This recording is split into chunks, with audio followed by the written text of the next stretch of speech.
बहनों, आप सभी का स्वागत है। सब्जेक्ट मैथ क्लास 10th के लिए हम लोग देखते हैं प्रश्नावली 6.3। इसमें आपका क्वेश्चन नंबर 4 है।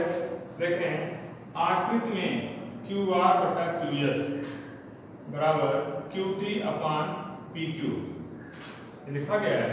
क्यू आर कहाँ है? क्यू आर बटा क्यू एस।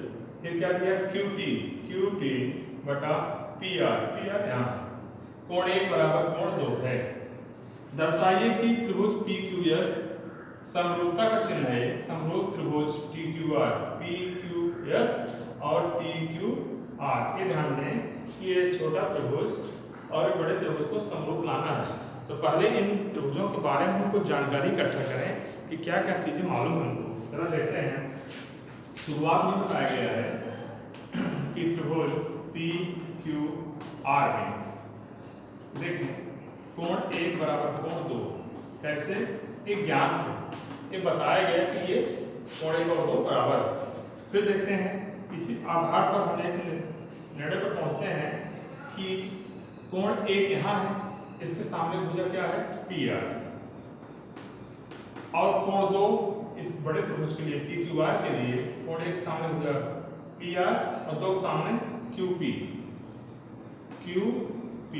इस समीकरण 1 कर रहे हैं। क्यों ऐसा हुआ? लिख देंगे त्रिभुज में बराबर कोणों की सम्मुख भुजाएं समान होती हैं। बराबर कोणों की सम्मुख भुजाएं समान होती हैं। पिछली कक्षा में आपने पढ़ा था किसी त्रिभुज में अगर 2 कोण बराबर है तो उसके सामने वाली भुजाएं समान होती हैं। इस आधार पर हम लोगों ने कोण के बराबर भुजा कोण बराबर दिया तो भुजा के समान हम लोगों ने किया। अब देखते हैं जो यहाँ दिया गया है क्यू आर बटा क्यू एस बराबर Q T upon P R. तो पहला काम तो ये बदले पी आर को हटा के क्यू पी लिखो, जो कि हम लोगों ने प्राप्त किया। इसको ऐसे उतारो क्यू आर बटा क्यू एस बराबर क्यू टी बटा क्यू पी ऐसा लिखा। अब यहाँ लिख देंगे हम समीकरण 1 से। भाई जो आपको यहाँ देखिए कुछ चीजें एकदम सेम उतर गई, वैसे कुछ बदल गया। तो बदलाव किसके कारण हुआ? समीकरण 1 के कारण हुआ। वहां लिखा गया स्पष्ट क्यूपी नया दिखेगा आपको, तो आप जान लेंगे क्यूपी पी आर के बदले पर रखा गया है। चलते हैं आगे। फिर हम लोग ये देख रहे हैं कि इसमें थोड़ा और बदलाव करना चाहते हैं। जैसे क्यू आर है, क्यूपी इधर ला दें, क्यू आर पर तिरछा गुणा करके ऐसे इधर भी ऐसे कर लें। क्यों ऐसा कर लें? क्योंकि जो त्रिभुज समरूप दिखाया गया है त्रिभुज पी क्यू एस, जो भुजाएं होनी चाहिए त्रिभुज पी क्यू एस की भुजा इस साइड में होनी चाहिए। इधर जैसे ऊपर में इधर से भुजा बराबर बटा उधर की भुजा। तो हमारा देखें इसमें कि ये ऊपर बटे के ऊपर जो क्यू आर है इसमें है ही नहीं क्यू आर, जबकि क्यू पी है। क्यू पी इधर लाओ, क्यू आर उधर तिरछा गुणा करके उधर भेज दीजिए। इससे लिख सकते हैं इसको हम क्यू पी बटा, उसके बाद लिख देंगे अब क्यू एस भी। अब इसमें भुजा ये होनी चाहिए, तो क्यू टी उधर से इधर नीचे लाइए, क्यू टी इक्वल टू आगे तिरछा उधर चला गया, अब क्यू टी यहाँ चला आया था क्यू एस, तो क्यू आर वहाँ चला गया, चूंकि क्यू इधर चला आया क्यू आर। अब ये आपका हो गया समीकरण 2 हो गया। अब जिन त्रिभुजों को आपको समरूप दिखाना है उसके लिए 2 बातें हमारे पास इकट्ठा हो चुकी हैं। एक बात क्या है? तो एक दूसरा समीकरण है और दूसरा यहाँ पर कोण 1 बराबर दिखा है। दोनों में एक कोण कॉमन है दोनों त्रिभुजों में, तो उसको हम लोग थोड़ा ध्यान दें। अब इसको मिटाते हैं थोड़ा।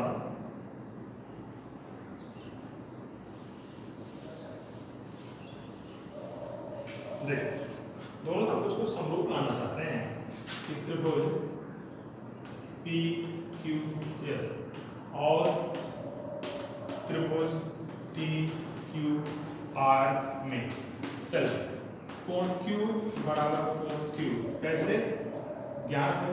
भाई कोण 1 दोनों में ओवेनिस्ट है, वही कोण दोनों में शामिल है, इस त्रिभुज में भी और बड़े त्रिभुज में भी।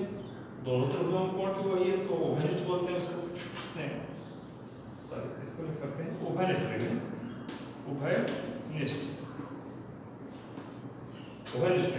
अलग से तो दिया नहीं, अलग से चूंकि उभयनिष्ठ चित्र में हमको दिख रहा है जैसा हम इसलिए लिखेंगे। कोण एक और दो ज्ञात है दिए गए हैं। आगे देखिए, तथा एक बात और हम लोगों ने बनाया है, QP बटा QT इक्वल टू QS बटा QR। ये समीकरण 2 से अब देखें Q, यहाँ देखें QP बटा QT, इस त्रिभुज की एक भुजा, इसकी संगत भुजा का अनुपात, फिर उसके बाद दूसरा QS दूसरी भुजा बटा QR, और संगत भुजाएं देखें यहाँ से QP बटा QT और QS बटा QR, और उनके बीच का कोण कॉमन है। तो ऐसी दशा में दोनों त्रिभुज समरूप होते हैं, डायरेक्ट आप लिख सकते हैं। इसलिए त्रिभुज PQS समरूपता चिन्ह लगाओ, त्रिभुज TQR कौन से नियम से लिखना पड़ेगा आपको। देखो एक कोण बनाने वाली भुजाएं समानुपाती हैं और उनके बीच का कोण उभयनिष्ठ है, इसको बोलते हैं हम साइड एंगल साइड समरूपता से। ये देखिए यहाँ आप लिखेंगे इति सिद्धम, इति सिद्धम। ये आपका क्वेश्चन कंप्लीट हुआ। इस तरह से नियम के आधार पर आप अपने विषय को समझाते हुए आप उसको दर्शाएंगे। फिर चलते हैं लोग अगले क्वेश्चन। नंबर 5, त्रिभुज PQR की भुजाओं PR और QR पर क्रमशः बिंदु S और P इस प्रकार स्थित हैं। त्रिभुज PQR हो गया, इसमें PR और QR पर PR और इधर आपका PQR है, PR और QR पर बिंदु S और T ऐसे हैं। उसके बाद कह रहा है इस प्रकार स्थित हैं कि कोण P बराबर RTS, P वाला जो है RTS एक तो उसको बराबर ऐसा दिखाया गया है। हम लोग दिखाना है RPQ, उसके बाद समरूप RTS, RPQ माने R यहाँ है, PQ और RTS समरूप लाना है। तो बराबर तो कोण दिए गए हैं, हम लोग देखते हैं कि त्रिभुज का नाम लिखते हैं RPQ और त्रिभुज RTS में चलते हैं। एक बात तो ये दिया ही है RPQ बड़े वाले त्रिभुज में कोण 1 बराबर है कोण 2 के, लिख देंगे या ऐसा दिया ही है कि दोनों कोण बराबर बताए गए हैं। और तो उसने क्या बताया है, हाँ बड़े त्रिभुज का कोण Q देखें और क्यों नहीं, तो बड़े त्रिभुज आपका उसमें देखो R, इसमें भी R कोण है, और छोटे वाले त्रिभुज में कोण ऐसे लिख देंगे कोण R इक्वल टू कोण R। इसको क्या कहें उभयनिष्ठ, उभयनिष्ठ हो गए। इसलिए त्रिभुज RPQ समरूप त्रिभुज RTS। भाई नियम कौन सा होगा, भाई दो कोण अगर मैच कर रहा है, एक त्रिभुज के दो कोण दूसरे त्रिभुज के दो कोणों के बराबर हो तो दोनों त्रिभुज समरूप होते हैं, ऐसा नियम में है। इसको कहते हैं एंगल एंगल समरूपता से। आपने इसको देखा है, जो एंगल एंगल एंगल समरूपता होती है उसी का उपप्रमेय है। भाई दो कोण बराबर रहने पर तीसरा कोण स्वयं बराबर माना जाता है, क्योंकि त्रिभुज के तीनों अंतर कोणों के ऊपर एसोसिएट होता है। आपने देखिए बहुत संक्षिप्त में आपने जो है कि दर्शा दिया मुझे को, इसको लिख देंगे इति सिद्धम। इतना ध्यान रखें कि जो त्रिभुज पहले लिखा गया है उसको पहले लिखना पड़ेगा, बाद वाले त्रिभुज की जो जानकारी बराबर के बाद उसको रखना पड़ेगा। समरूपता में क्रम का विशेष ध्यान रखना पड़ता है। ऐसा नहीं जैसा चाहे हम कर लें, जिस क्रम में समरूपता पाई जाती है उसी क्रम में नामकरण उसका किया जाता है।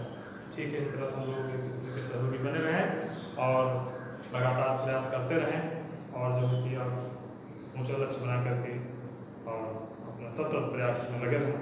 आपके लिए ढेर सारी शुभकामनाएं।